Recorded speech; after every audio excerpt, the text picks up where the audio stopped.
On today's show, the Dallas Mavericks fall to the Brooklyn Nets on a national TV game, and you're just going to have to wait and see what we think about it. And Luka Doncic, overweight. It's not a fun topic, but it's a topic that is now a national storyline. And the Mavs missed some threes. We'll talk about all that on today's Locked On Mavs. I'm Luka Doncic, and this is Locked On Mavericks podcast.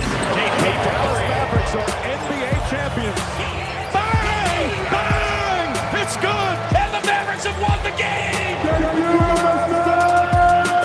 If you don't believe, you shouldn't be here.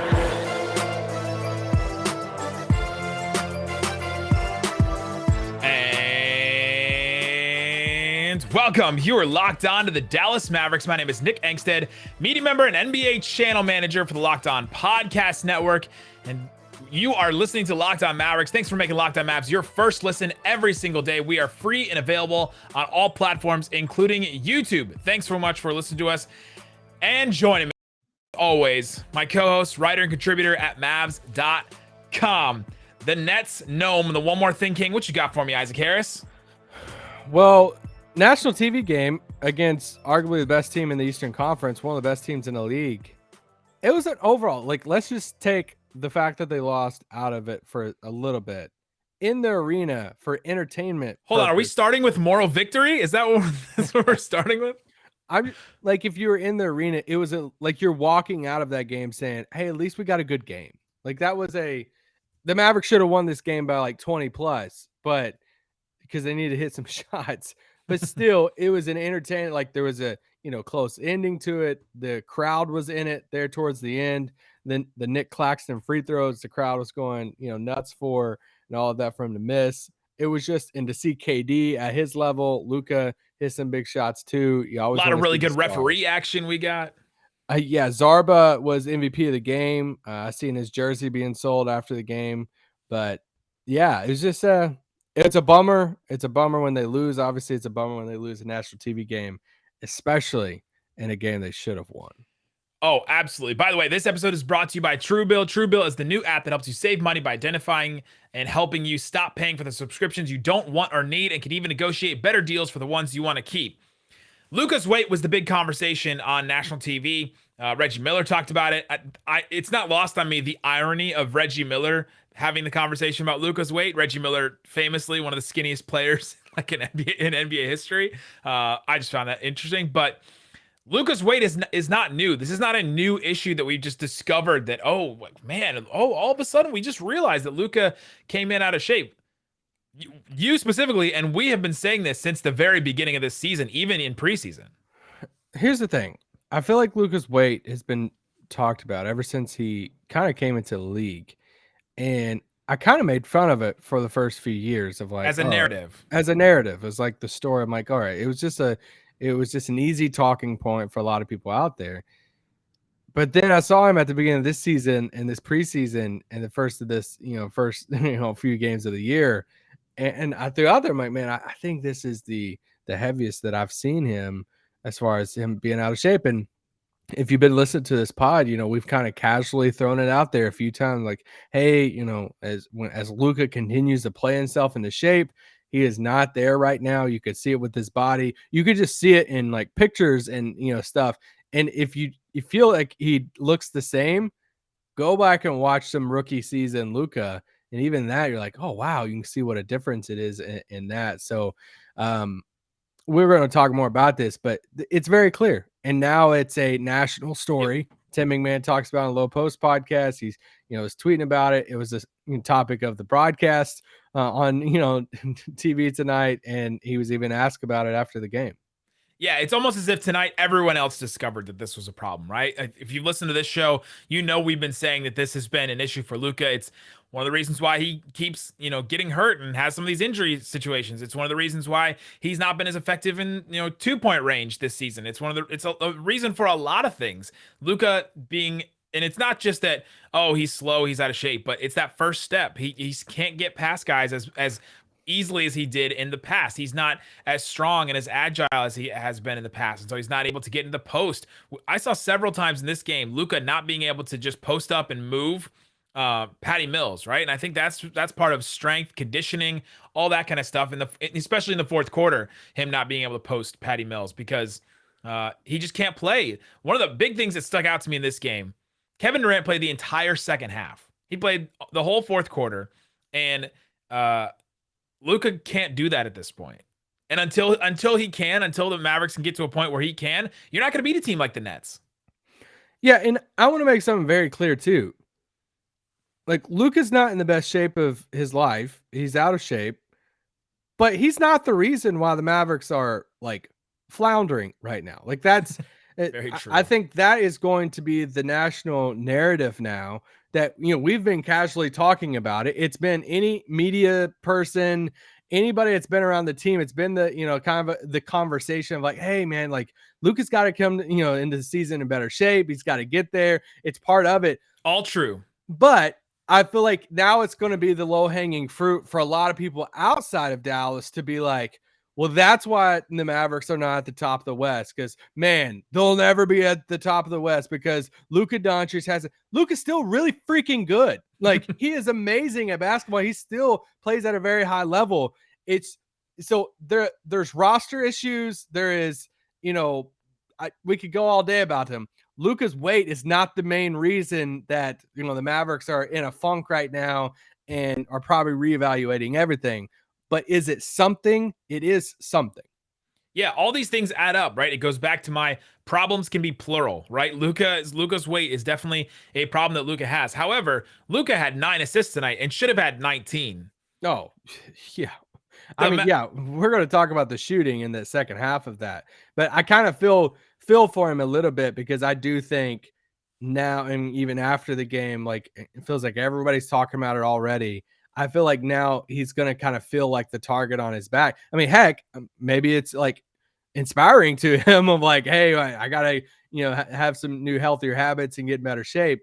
But this isn't what's going on with the Mavs right now. It's not all on, Luka's weight stuff. And that's going to be an easy tell sign. If you see somebody on a national talk show or a podcast or writing an article or something, be like, the Mavericks, this is why. It's like, all right, well, you're not really watching all the games right now. It's that, and it's the new rules. Oh, well, the new rules are just Luka is just struggling because of the new rules. That's why he's not scoring as much, right? Like, I heard that narrative about Trae Young, and I was like, man, I'm not sure I know enough about the Hawks to say if that is definitively true. That that the only reason why the Hawks and Trae Young is struggling is because of the new rules they've implemented, where you can't do the Harden, flopping type foul and the stop and, get a defender on your butt type thing. Luka can't do those things either, and he did those a lot as well.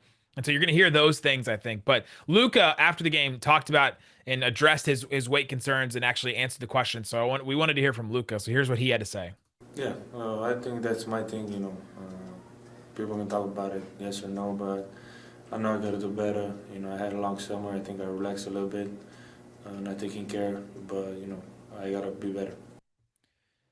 He's got to be better. It's something Luka says a lot about a lot of things. After any time that the Mavericks do something that's not good, he always says, I have to be better. But we appreciate him taking ownership of that and saying, yep, it's a thing. And there is a little bit of an excuse for Luka, right? We're not giving a full excuse. We just talked about how it's a problem for 7 minutes. But he went into the offseason, had the Olympics, and then his only 3 weeks off, like his only period to have off, to rest and recharge, which he needs to do, right? He can't just go all year round, was the 3 weeks before like training camp started. And so that's when he really got to the point where his weight is now. The interesting thing to me, and the reason why I think it may not be just like conditioning and cardio and things like that, it may be diet and things like that, is that it's been this far into the season. I mean, we're 22 games in. He's been playing basketball a lot, and he still looks the same to me that he did at the beginning of the season. Yeah, well, I think you alluded to at the beginning too, of like the effect that weight can have on other parts of your body. And yeah, we're seeing some of these injuries. We're seeing the ankle injury linger. Jason Kidd used that term the other day, the lingering ankle issue, that it doesn't help other parts of your body whenever you are overweight. And that's where Luka's at. And you can't, in a sense, like, put yourself in Luka's shoes. You kind of understand his mindset too, of like, all right, I mean, I have all these European accolades. I come into the NBA as arguably the most decorated European player of ever coming into the league.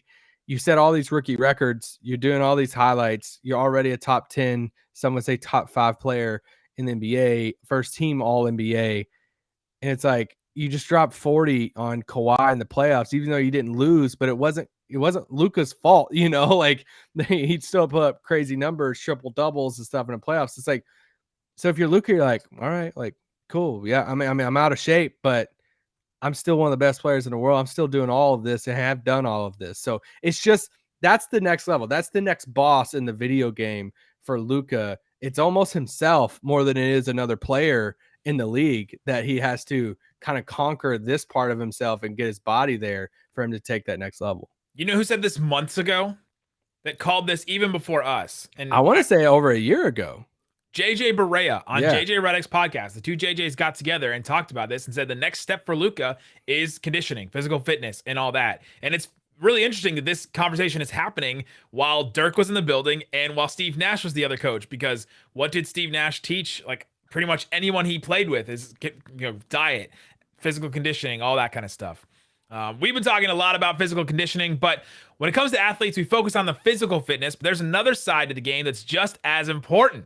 Mental fitness. Did Keith Pompey teach you this? Calm, the #1 app I learned from the best for sleep and meditation, has teamed up with not Steve Nash, not Luka Doncic, not Dirk Nowitzki, but LeBron James to help you train your mind and become a champion version of yourself. LeBron and Calm know that your mind is like any other muscle of your body. You don't have to be a world champion to learn how to train it. Sleep is a critical part of the mental fitness routine. And if you go to calm.com/LockedOnNBA, you'll get a limited time 40% off of a Calm premium subscription. With Calm, you have access to nature sounds, and so you can sleep much more soundly. You'll get stories, meditations, all kinds of things that you can work on and get ready for any challenges that life throws at you. Again, for a limited time, our listeners can join LeBron and using Calm for a 40% discount. 40%, that's not like 10%. That is 40%. That is a percentage that the Mavericks would love to shoot from three. Get a Calm prescription at calm.com/LockedOnNBA. Unlock content that you can focus, ease, stress, and sleep better. Get started at calm.com/LockedOnNBA. Calm.com/LockedOnNBA. Also, we've been talking about what you eat. We've been talking about the diet. We've been talking about what you put in your body. Something you should put in your body, Isaac Harris. You got time to put something in your body. You got time to get something to eat. You got time to get something to drink. You got time to get a Built Bar. Built.com. Use the promo code LOCKED15 to get 15% off your entire order. Candy cane brownie sticks. Oh my gosh, I may just go order this right now. A new flavor just got put on Built Bar. Oh, it's sold out already. You have to check this website often because they come up with new flavors. Candy cane brownie sticks. Dude, they did a candy cane flavor last year and it was absolutely incredible. It was really good. I remember you and I were eating them like way after Christmas and stuff. I think you like went to a game and you had one. But yeah, go check it out. Built.com. It's a protein bar that tastes like a candy bar. Locked15 is the promo code.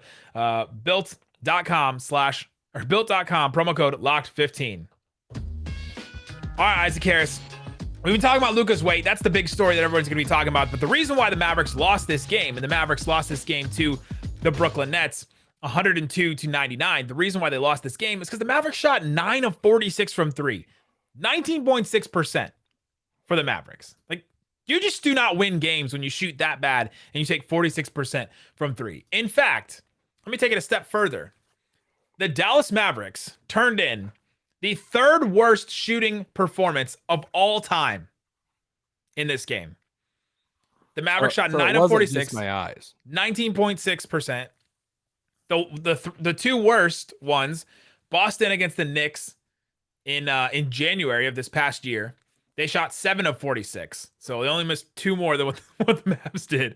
They shot 15%. Detroit in November of this year against Milwaukee shot 8 of 47. That's 17%. And then the Mavericks. I mean, those are the three worst of all time. I mean, you have to go back. It's insane. There's only two teams that have shot worse from three, shooting at least 46 threes or more than the Mavericks. And it's not like they were forcing and chucking up a bunch of pull-up jumpers and things like that. I don't even know where to start with the 3-point stuff because your deep breathing definitely told me that you didn't know where to go. Because there's just so many different angles. I mean, we were both at the game watching it, and it's like every Reggie Bullock three, we're like, please, let's go in, and Dorian had an incredible game tonight. He hit 4 threes, and I think he hit 3 of those in the first quarter, if I'm not mistaken on that. But point blank, Reggie Bullock. 3. He hit 3 in the first quarter, but still. Yeah, Reggie Bullock, Tim Hardaway Jr., Kristaps Porzingis. All 3 of those guys combined 1 of 18 from 3. You won't win a game. They won't win a game if they shoot like that ever. Those 3 guys. You can't do it. And man, it's just point blank on that. Reggie Bullock for the season. I don't know if we can call this the Nick curse, or do we I have to apologize that you felt that he should have played more.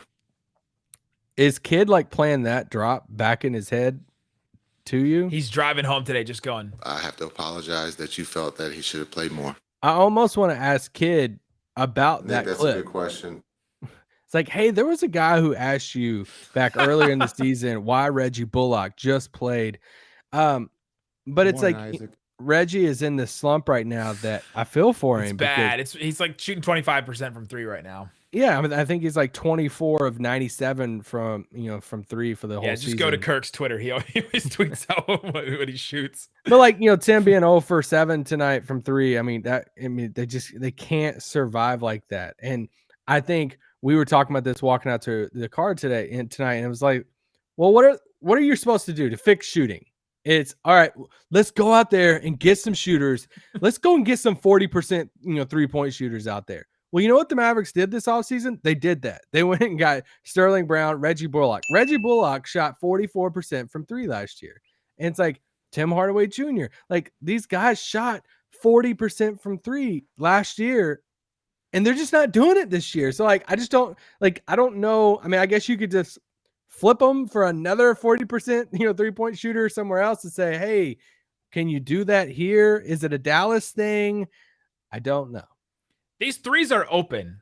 We've said this before, and I'll say it again, especially about this game. It's not bad 3-point shooters taking bad 3-point shots. This was a career 40% 3-point shooters taking wide open shots, literally wide open shots in the corner. If I go back to my game notes, the Mavericks late in this game had just wide open threes. Tim's 3 that could have tied the game at the end was a wide open shot it was a pull-up 3, but still, it's a wide open shot that we've seen him hit over and over again. 2 minutes and 30 seconds. Tim Hardaway Jr. missed a wide open corner 3. 2 minutes. Dorian Finney-Smith missed a wide open corner 3. The Mavericks could have gone up there by 5 right there with 2 minutes left. That would have been huge for the Mavericks. Instead, Harden blows by Luka on that layup where Luka turns around and the help defense wasn't there, and Luka should have tried a little harder on defense anyway. And then Dallas is down 3 at that point. That was a big swing at the end of this game, and it's because of some of these missed threes. And goes back to all the stuff we've been talking about before, where the Mavericks miss threes and they go down the other end and they hang their head, and then the Nets get an easy bucket. Reggie Bullock has attempted over 4 threes a game in 4 seasons in his career. Actually, a little bit more than 4 seasons. 2017-18, 4.5 threes a game, 44%. In 2018-19, 6 threes a game, shot 37%. Then you go on down to last year, shot 41% at 6 threes a game. Now he's shooting 27% from 3. And that's the thing. It's like you said, they're open shots. And I just don't know why they're not going down. And he's beating himself up about this of dude, this is my thing. And it's just not working right now. The other thing, so, okay, the Mavericks miss all these threes. What do? Do they just go get better players? Right? They can try, but they have pretty good 3-point shooters now. Do they change what they try to do? The Mavericks took 10 shots in the paint in the second half of this game. After, I think the first half, it was just all okay, I'm just going to pull this up because it's pretty insane. If you're watching on YouTube, you'll be able to see this. You'll be able to see this shot chart because it's just insane. I can't explain it any other way. So this is the first half. Look at this first half. We're in the paint. Mavericks took count Isaac. Just try to count how many shots the Mavs took in the paint in this. I can't see all those circles. I know there's so many circles around the basket. And then if you change that to the second half, look at that. Nothing around the rim. This is the second half Mavericks shooting. Yeah. And there was an incredible amount of shots around the rim. And then just 4 shots in the paint. Literally 4 shots. 3 shots in the restricted zone. That's it. And in the first half, it was way more than that. I mean, I think they had like 37 points in the paint in the first half.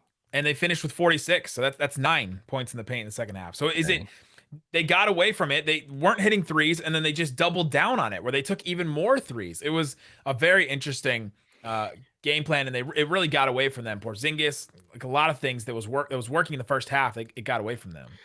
You think Luka is playing in his head the narrative that was started in exit interviews with Donnie and them of, hey, we just got to get, Luka's got to understand to trust his teammates more and to get his teammates, you remember all of that? Like, yeah. And that was like kind of the summer conversation. I wonder if Luka's like playing that in his head of like, all right, I'm kind of doing that right now, but.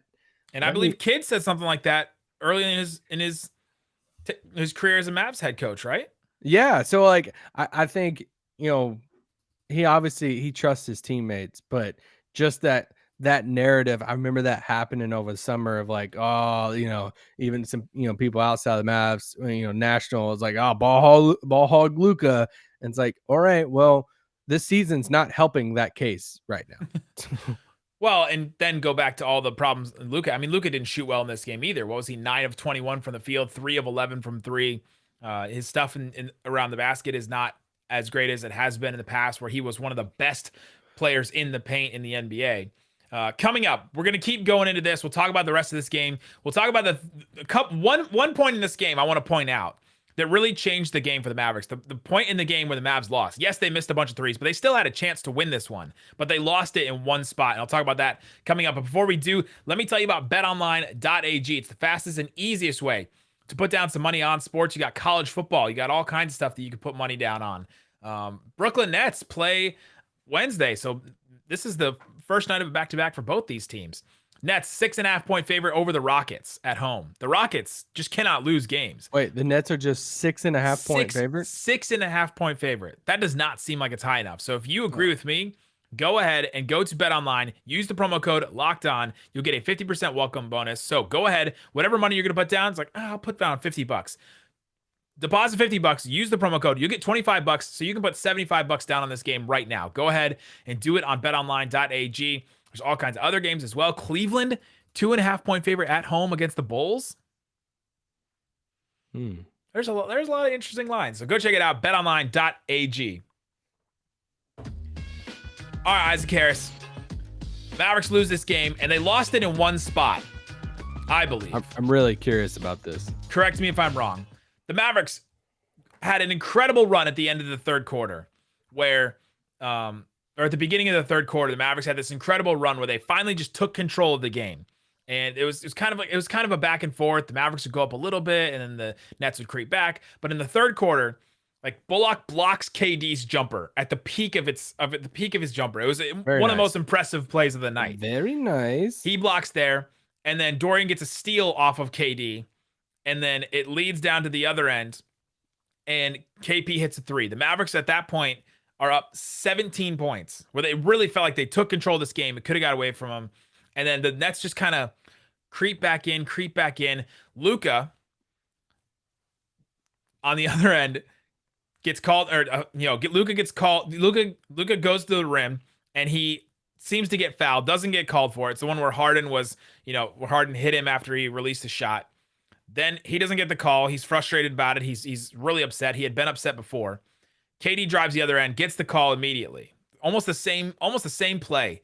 And Luka's just mad and upset.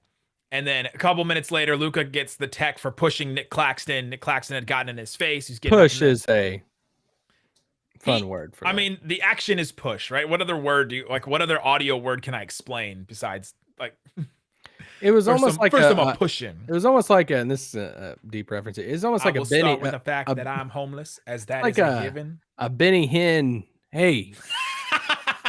Be healed.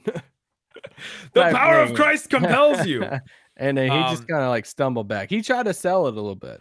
So that third quarter, the Mavericks still, after all that, at the end of the third quarter, they have an 11-point lead. Dorian had hit a 3 at the end after Frank got a loose ball. I thought Frank played really well. We'll talk about him in a second. But the Mavericks have an 11-point lead going into the fourth quarter. At the start of the fourth quarter, usually what teams do, and what the Nets have actually done, is you start one of the stars.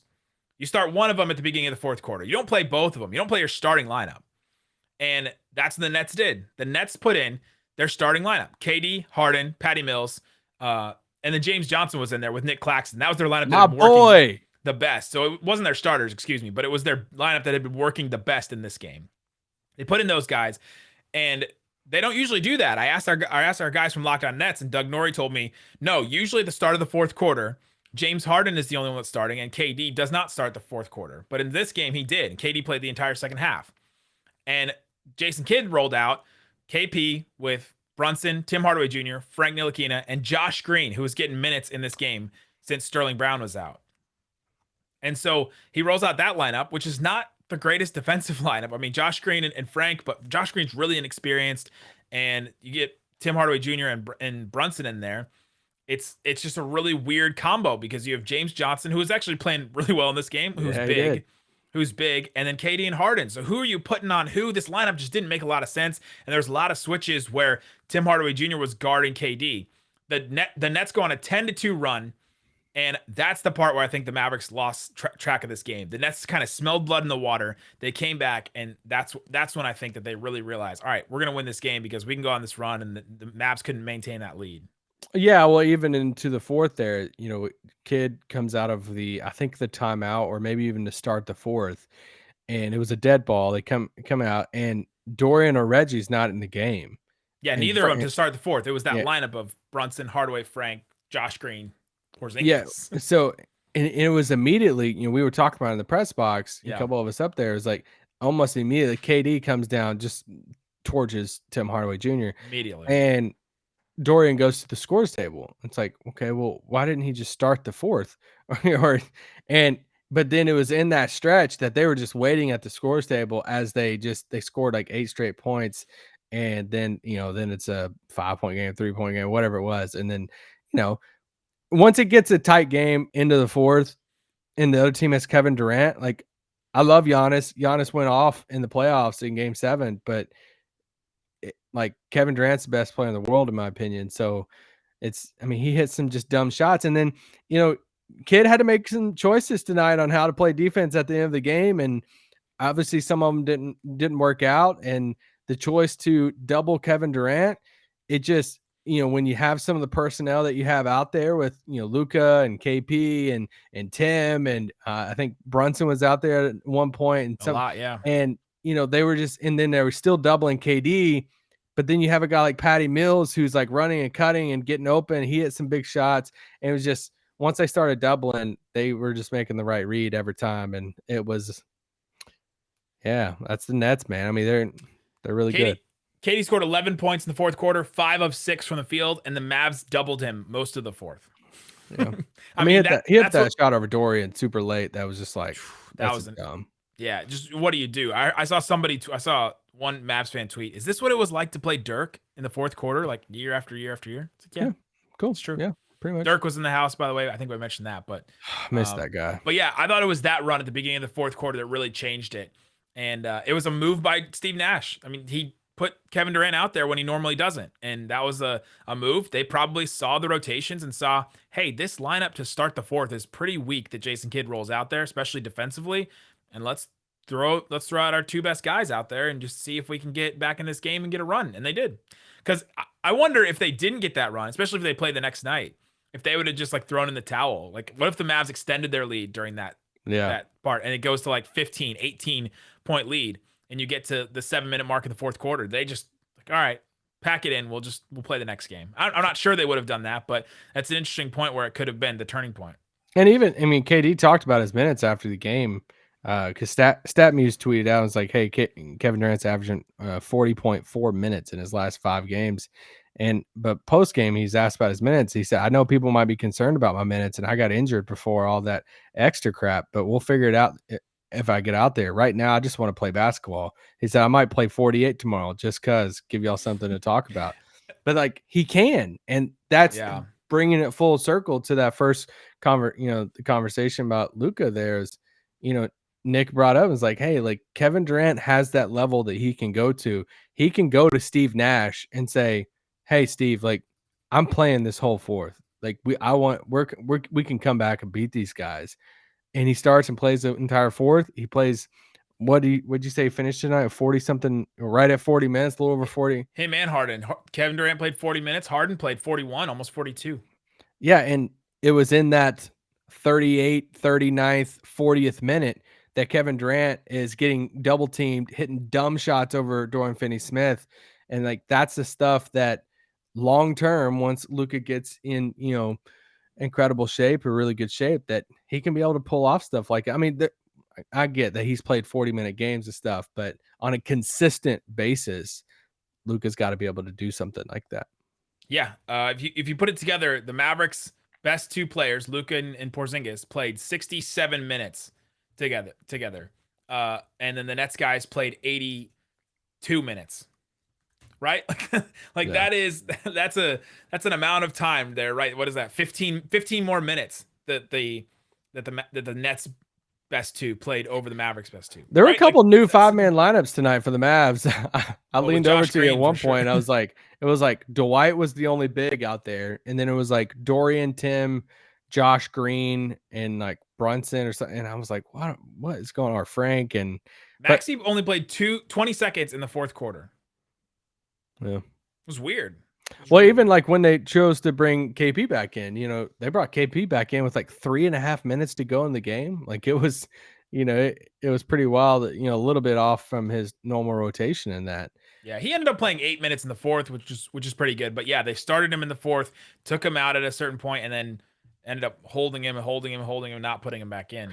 But yeah, there's two players I want to give some shout outs here at the end. And one is Dorian Finney-Smith. I thought, KD finished again. I mean, he had some crazy shots at the end. KD's KD, but he only had 24 points in this game. I mean, holding the Nets to 102 points is like, that's really Not impressive, and I thought Dorian played pretty dang good defense on him throughout the game. He hit those 3 threes at the beginning. He had 15 points, tonight, 6 boards, couple assists, 4 of 9 from 3. I liked his game. And when you have that wing depth that we talk about, like, I was joking with you in the elevator after the game. I was like, man, that's when you see a Dorian game like this and you're like, oh, we have him for $4 million.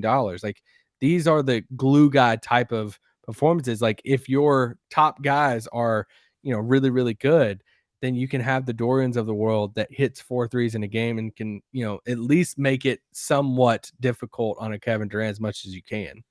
Yeah, him and Bullock, I thought, did decently well on defense. Bullock didn't perform on the offensive end, but both those guys, I thought, tried their hardest. And Frank Ntilikina, he was the other guy I wanted to point out in that there were different sequences where he was making life a little difficult for James Harden. And I know that, you mentioned Maxey earlier.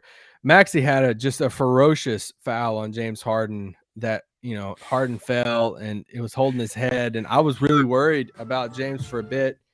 Maxey, might be suspended for that, but that's all sarcasm. If y'all can't. Maxey fouled James Harden's face with his chest. But then Harden held the back of his head.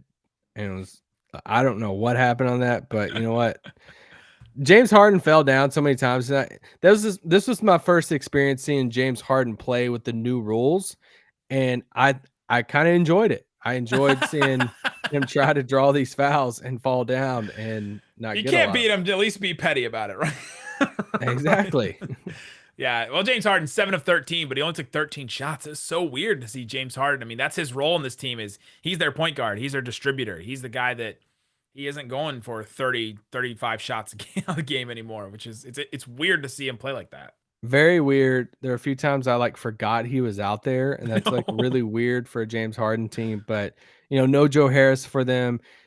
Blake Griffin's just like, hey, I'm washed and done. So he got the Kemba Walker treatment. He's out of the rotation, and nobody made any fanfare about that. But the Kemba Walker thing was a big deal when they said he was out of the rotation. Like Blake Griffin's been out, and he's and like Nick Claxton, I think he's pretty good for him.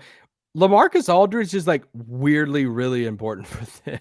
He is so important. That trio, the trio of, so you have Harden and Durant, and then you have either the third one is Patty Mills or LaMarcus Aldridge. They can do so many things when that third one is one or the other, because there's some plays where, all right, you're running screen and rolls with LaMarcus and James Harden and Durant, like this whole trio where they're passing back and forth, and then it ends in the LaMarcus Aldridge pull-up jumper, like mid-range jumper, where he's just money in that area. Yeah. And then the other way where Patty Mills ends with a mid-range jumper. Like those two guys playing off of those two other guys are really, really important. You're right.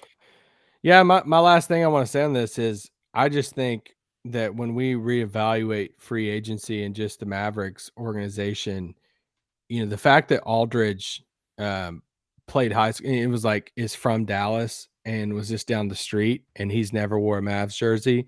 I think it's something we really kind of need to look at and just wonder. It's like, why? Like down in your backyard and from the same city as the Mavs, and he's never wore that Mavs jersey. So I'm just thinking about every player that's ever played here in Dallas. And what if this is where my mind's at right now. Thanks for listening to Locked On Mavs. Thanks for making us your first listen every single day. We'll be back tomorrow with a breakdown and a full post game of the Grizzlies game. Now make your second listen Locked On Bets, your daily one-stop stop for all your gambling needs. Locked On Bets, hosted by your boy Q, an expert insight and analysis from Lee Sterling. It's free and available on all platforms. Guys, thanks so much for listening to Locked On Mavs. Peace out. Boom!